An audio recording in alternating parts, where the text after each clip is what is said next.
Welcome back to A Familiar Ceiling. The smell of the bed and pillows, I knew them well. Was this my room? Normally there wouldn't be anyone in my room besides me, but their presence made me spring wide awake. When I did that, pain shot throughout my entire body. Uh-oh, we're nearing the ending. Feeling alright?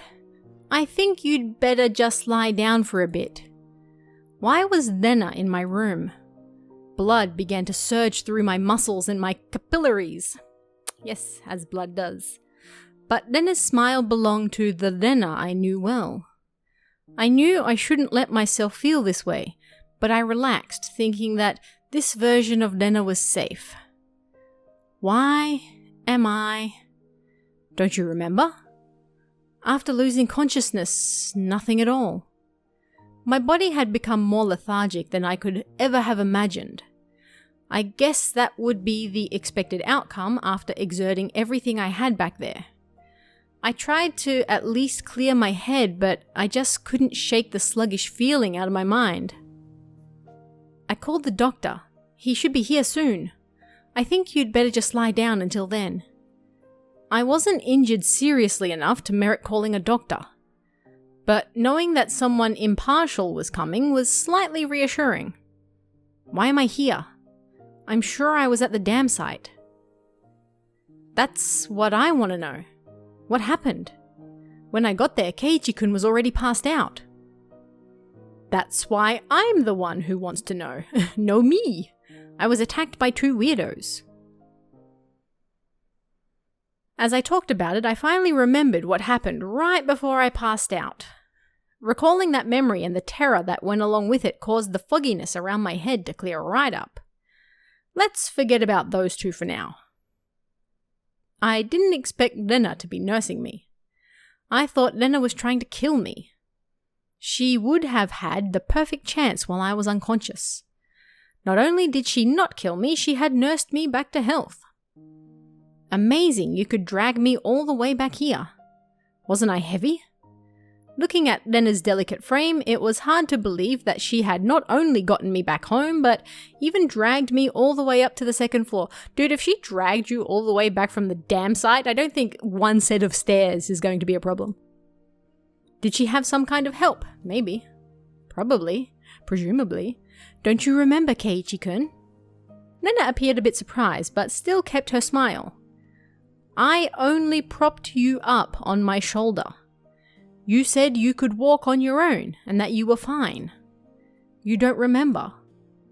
I didn't remember. My memory was fuzzy after the point where I lost consciousness. What about those two? Huh? When you got there, Lena, the ones with me, or rather, those two guys. There wasn't anyone. She said it bluntly. The way she stated it felt slightly unpleasant. I was just too timid at that time. I might have been able to force some answers out of Lena.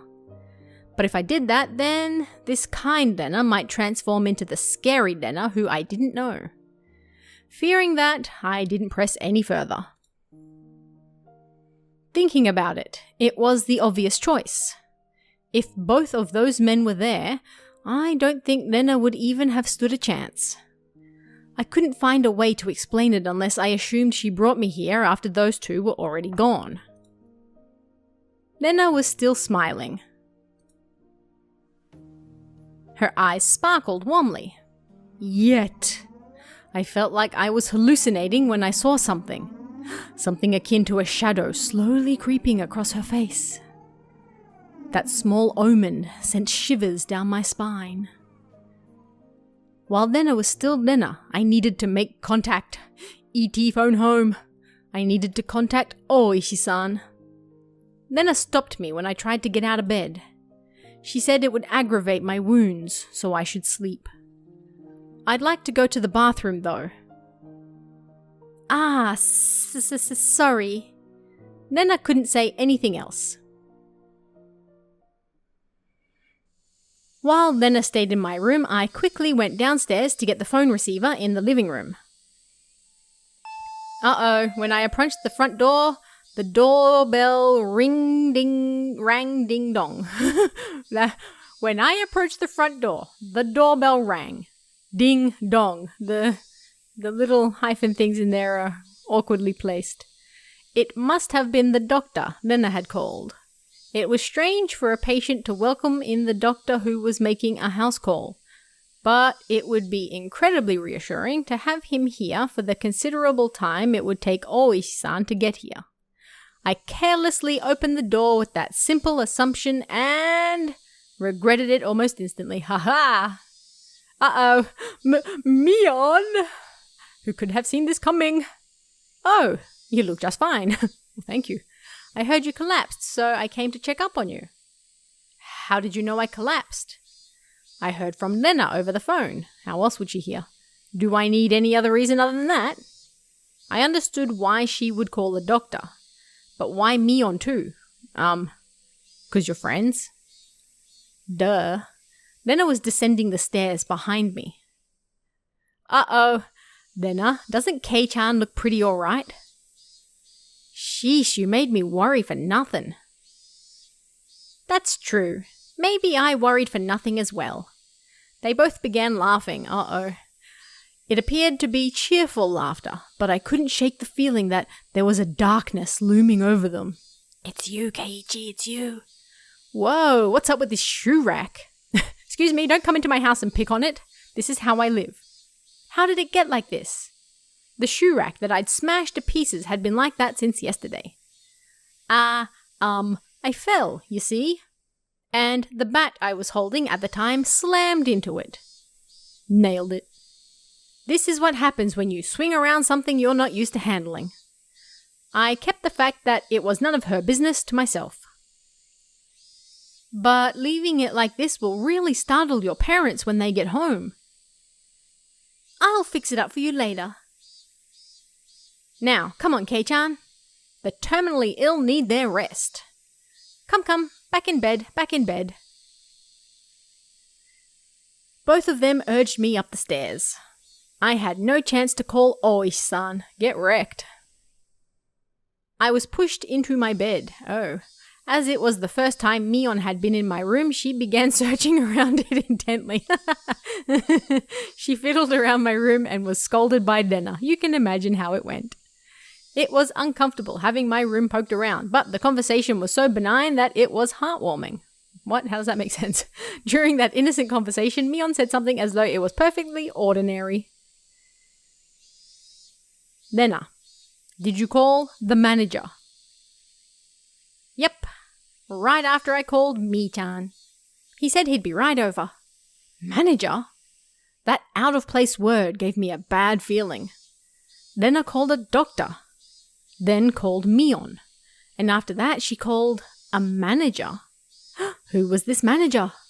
Since Lena and Mion's conversation was so peaceful, it only felt slightly odd. What are you two talking about? Who's this manager? Ah-ha-ha-ha-ha, didn't you know, Kei-chan?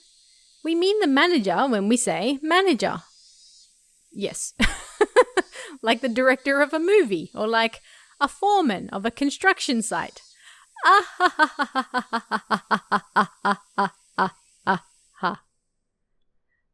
I dug through all of my memories for a manager who might have business with me. Only one thing came to mind. What Lena had just said. The construction site foreman.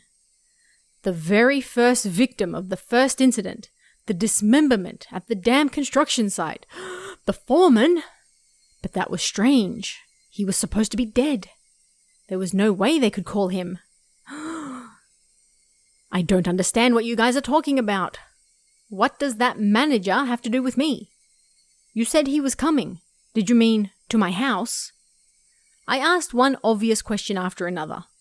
But all the two of them did was smile coolly at each other, as you do. There was a huge difference between how the two of them appeared and how my suspicions were playing out. Slowly, I felt discomfort and panic welling up inside me. I couldn't understand what Lena and Mion were talking about. Kei-chan, you've gotten into baseball lately, haven't you? Pretty sure the manager will be happy to hear that. So who is this manager? Ah ha ha ha ha! The manager is the manager! Ah ha ha ha ha ha ha ha! So who is this manager? Oh, waffling. A lot of laughing. That's a lot of laughing. Nena and Mion looked at each other and laughed haughtily. That disturbing cackle unpleasantly resounded around me. That laugh, long enough to be unsettling, ended abruptly. Oh yeah, we should finish up before the manager comes. You remember, don't you, Kei-chan? Her face was laughing, but Mion's eyes told a different story. Remember? Remember what? Keiichi-kun, had he forgotten, I wonder? About the penalty. About the penalty? Did you really forget? The homework with the mochi. The homework where you were supposed to guess which one Nena made. You forgot about that homework, didn't you? I certainly did have that homework. But I had thrown away the rest of the mochi after I found that sewing needle. So I wasn't able to answer which one Nena made. The penalty for that? Why now? No doubt my question was written all over my face. Their answer to my question was that dry laughter. I could no longer make heads or tails of anything. I began to think that this entire day was somehow insane. Oh! Strange. Incomprehensible. Being chased by Nena. Attacked by strange men. The penalty Mion and Nena were talking about. What were these two laughing at? It didn't take that long for me to realize I had been dragged into an abnormal situation. Who were these two? Who were these people? Who were these doppelgangers of Nena and Mion? Uh-oh, the eyes. Nena had gotten behind me at some point. Why was she pinning my arms behind my back? Uh-oh. What are you doing? Don't move. This is your penalty. My body was already very sluggish, and Nena pinning my arms made it that much harder to move. I seriously tried to struggle, but she wouldn't even budge. My panic began to well up, and I realized this was well beyond the realm of jokes and pleasantries. This freakishly monstrous strength, it would have been impossible for the Nena that I knew. Then, these thin, frail arms grasping me firmly. Whose arms were they? Kei-chan, no struggling. Club rules. There are no exceptions. You can't fight against the penalty. Mion, no, that thing that looked like Mion, spoke to me like how Mion would speak to me. That is so awkwardly phrased. But I was certain that this was not Mion. This whole translation could just use a brush up. I kind of wish they would. Someone who wasn't Mion. Someone who was just pretending to be Mion. Heh. Need to finish this up before the manager comes. Mion fished into her pockets and pulled out something bizarre, as you do. I could tell what it was just by looking, but for such a thing to be in her pocket, my mind wouldn't accept it. What is that? ? It was a small syringe. It was a small, clear syringe, like what a doctor would use when you went to him when you were sick. Then it held me even tighter, and I could hear that clattering laughter that no longer sounded like laughter blaring into my ear. Seriously, this whole thing could just use like a trim up. That eerie laughter, it wasn't something that the Nena I knew could ever produce from her own throat. This thing that was pretending to be Nena was this their real laugh.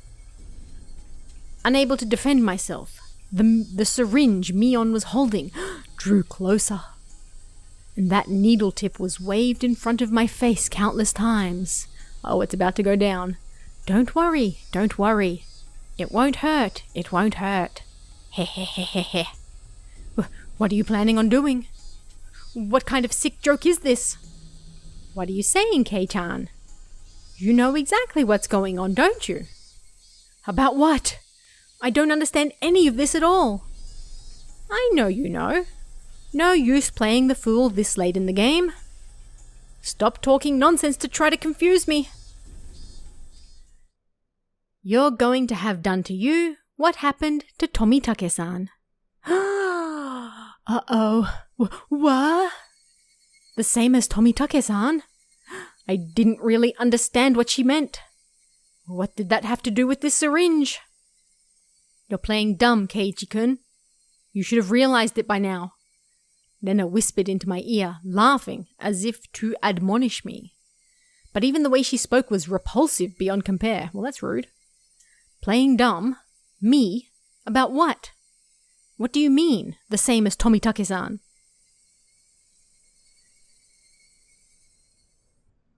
Everyone thought at first that it was a hit and run. Except when the officer got closer to check if he was still alive, he soon noticed it wasn't a normal situation. His throat was scratched out. From a knife or something? No. Nails. Nails? Nails as in fingernails? With those gouged through? That's right. Tomitake-san had clawed out his own throat with his own nails and died. There's no way someone could die like that. So then, for that to happen... We thought drugs were to blame, but nothing of that nature was detected. That's right. The police didn't find any drugs in Tomitake-san's system.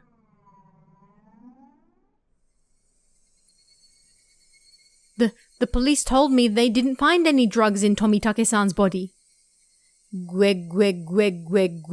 What? The two of them laughed together with that sickening laughter. Of course they'd laugh. To assume that such a medicine didn't exist just because the police didn't know about it was completely foolish. There's a lot of negatives in that sentence. Meaning, the drug that caused Tomitake-san to die in such a bizarre manner did exist? Nani? If Mion injected this into me, then that would probably be all the proof I needed. That would basically mean I'd end up the same as Tomitake-san. Become hysterical, scratching out my throat in my last moments, then die. For such an outrageous drug to exist. For Mion to be holding it. And that I was about to be injected with it. At that moment, I did not feel that there was any need whatsoever to question it. What kind of idiot, when he's trying to dodge a ball flying straight for his face, has time to think of a reason as to why it's flying at him? Just give up. All right then. Mion's actions lacked any gravitas. I'm sorry, I can't pronounce that either. And that made it even more terrifying. There was none of the ceremony like when someone is sentenced to death.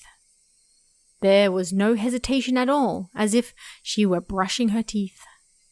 Mion reached out with one hand and grabbed onto my chest. It felt like electricity had run through the back of my head and the entire world had gone dark. Did I stand up too fast? Or did someone hit me really hard in the back of the head? Having lost my sense of balance, I was assaulted by a wave of dizziness.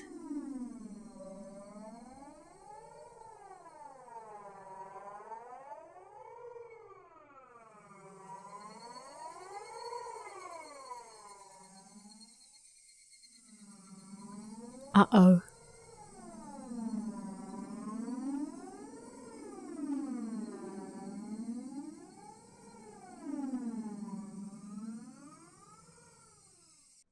I squatted down for a bit. When I came back to my senses, my entire room had changed drastically. Oh gosh. The numbness in my head was gone, and slowly I could tell blood was flowing to my extremities again. How long had I been squatting here? How many minutes? Or has it been hours? It was almost as if the hands on the clock had stopped moving the entire time my eyes were closed. That's how little time had passed. Really, the air in the room wasn't filled with that madness from before, only a dull silence. Nena wasn't there pinning my arms, and Mion wasn't there to inject me with a needle. No way. Could it be? All of it was a hallucination. There was no other presence in the room besides my own. It was the weirdest experience I'd ever had. I was certainly with Nena and Mion. I doubted my sanity for a moment, but I was also seized with some sort of comfort. Ha ha ha, I guess that terrible ordeal was a hallucination. Ha! We can all go home. It's fine. Neither Lena nor Mion. They wouldn't ever do something so terrible. My head grew hot. I could tell my emotions were welling up. Why? That wasn't a reason to cry. Why? It was sorrow. Why was I sad? I don't understand. I don't understand. Kind to everyone, not discriminating against age or gender. Mion. Oh, that Mion was sprawled by the window in an unnatural pose. Blood stained her deep red from her head to her chest. The bright crimson smeared on the walls. That splatter had undoubtedly come from Mion. She always had that bright smile and was kind to me from the day I transferred. Lena. That same Lena was slumped at my feet and was making the same pool of blood as Mion. I couldn't comprehend what had happened. Did someone come to save me? Then they beat these two down with this metal bat? I finally noticed the weight in my right hand. How long had it been there? It was Satoshi's metal bat. It was covered in a deep red. There was no doubt that this was the weapon used to mutilate both of them. And I was holding that weapon. I was the only person in the house. What? Looking at this objectively, I couldn't think of anyone other than myself who could have done it. I did this? That's right. Keiichi Maebara. Of course I did it. I told myself gently, as if coaxing myself. Hey, me. There is no reason for you to remember it, nor is there a need to regret it. Eat or be eaten. You get that, don't you? But the blood. There's so much. Neither Lena nor Mion had moved an inch. It wasn't just a split forehead and a trickle of blood, nothing that simple. The entire room was splattered with red, and that told me it didn't end with just 2 or 3 strikes. Were they dead? Both of them? The depths of my mind were calm, but on the surface I was panicking and agitated. Calm down, Keiichi Maebara. What happened to your usual calm self? Come on now. Do like you always do. Throw your head back and take a deep breath. Come on. Once. Twice. Breathe deeply. Calm down. Calm down. I chanted that over and over in my head and relaxed.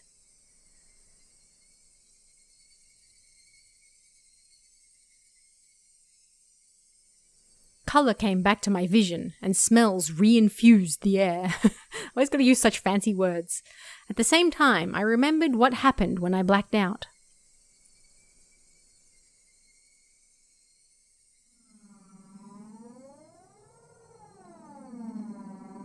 Lena and Mion had attacked me.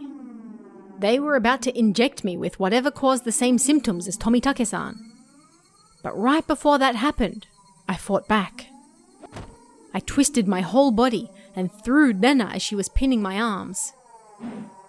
Yeet! Then I followed through with my spin and rammed my foot as hard as I could into Mion's torso. It was soft. Lena tried jumping on me, so I tackled her as hard as I could and slammed her against the wall. Yeet! I didn't let that brief moment of having them off balance slip by. Satoshi's bat that was left carelessly by the side of my desk. Weep. At that moment, everything went pitch black. There was nothing recorded past this point in the videotape of my mind. No, that wasn't right. It wasn't that there was nothing recorded. It was recorded just fine. Just the other me inside myself had told me not to look and had turned off the TV. Just because the screen had gone black and I couldn't see it didn't mean that the videotape within me hadn't recorded it. Indeed. The TV was just off. The video was still playing. Kablammy, the tape within me, creaking along, still playing. Kablammy, On the other end of that pitch black screen, that horrifying video was still playing on.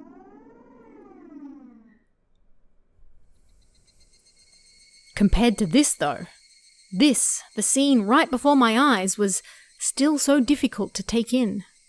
There was blood splattered everywhere on the walls, the two of them in these unnatural poses. Not a sign of movement from them. I couldn't even tell if they were breathing. No matter what the circumstances were, my friends, these girls, I had attacked them. I may have even killed them. Probably. If they're lying in that much blood, probably. But if I hadn't done this, I would have been the one done for. Balancing that out on an imaginary scale, it felt odd that I'd even feel bad about it.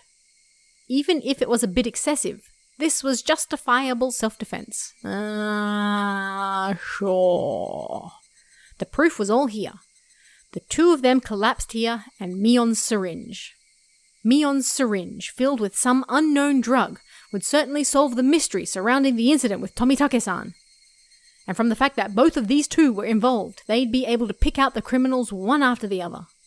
Still, I might be suspected for this. But that was just fine. Anyway, now this should be a police affair. This wouldn't fade into the darkness like Lena's past incidents. As long as the police were involved, that should bring this to a close. They'll probably revisit their investigation on the chain of incidents. Oishi-san would definitely get to the bottom of it.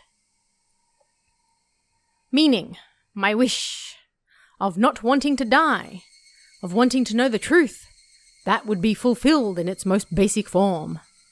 It was all a matter of time now. The doctor Lena called should be getting here soon. I'll confess everything to him. I needed to contact Oishi-san. At that moment, I remembered. Besides the doctor, a manager had been called. It was easy to imagine that they were someone deeply involved with the incidents, judging from Lena and Mion's conversation. The ache in my chest, caused by the gruesome deed I'd done, dissipated rapidly. It was not over yet. This place was no longer safe. Stay calm, Keiichi Maebara. It's not over yet. I needed to live long enough to tell the police of this incident. At that moment, I felt like I heard someone's voice from outside. Since people were speaking, it must mean there was more than one person.